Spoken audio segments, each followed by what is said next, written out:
Yo boys, what's up? Back with another video, and in this video we're going to be building a 5 kilowatt e-bike. Now this thing's going to be insane. I've got an 80 amp controller, 5000 watt hub, 72 volt 30 amp battery, and basically everything to get it running. So let's get to putting stuff together. Alright, first thing I'm going to do is I'm going to get this battery inside of this battery bag. It's a bit of a tight fit, but I'll cut to when I get it in. Alright boys, so after a bit of the struggle, I got the battery in. It's pretty tight. It almost goes to the end right there. So I'm going to chuck some foam in the back here, just so it's a bit more secure. And then I'll start putting it in the frame and I'll cut to then. So we've got the battery somewhat in the frame. It's kind of like, it's not fully in, but you know, it's holding it for now.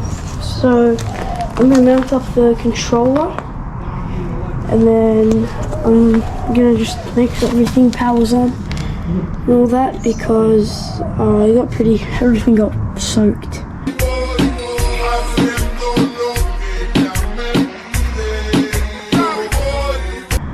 And I haven't tested any of it yet.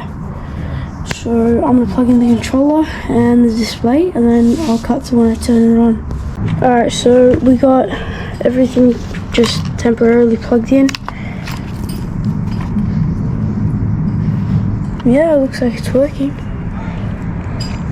That's good, at least it turns on. What about the modes? Does it change modes? Alright, awesome. Alright, well, because that's all working so far, I'm going to put the controller in.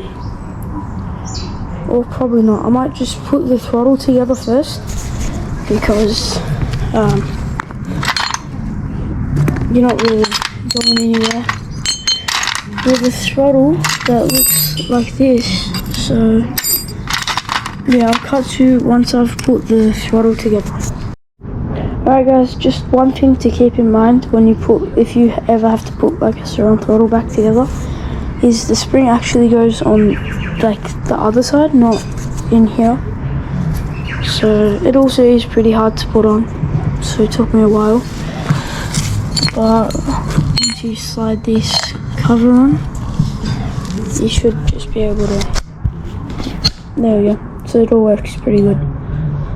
So I'll get that plugged in.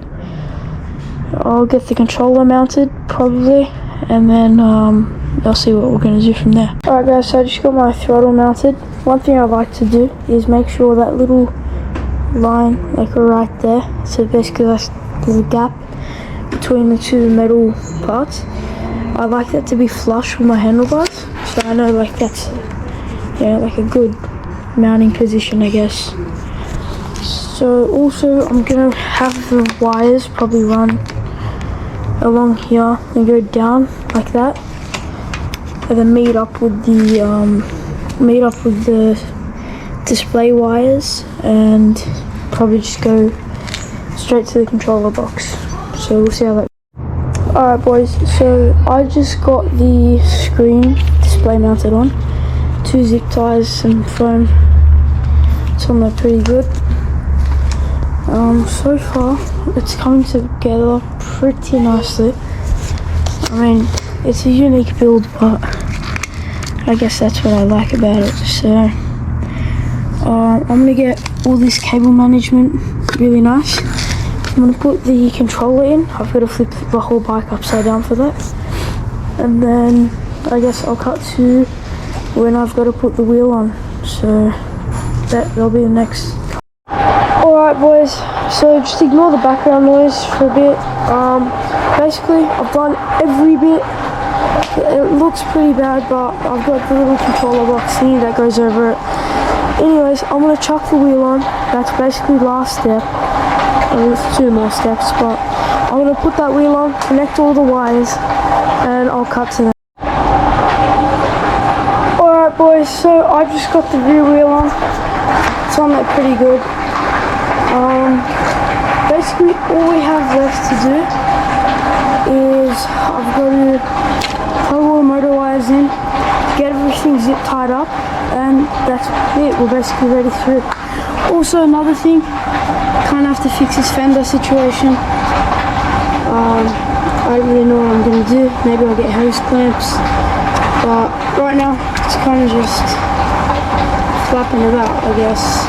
Ideally, I should zip tie something here, or just make like a bracket, but I don't really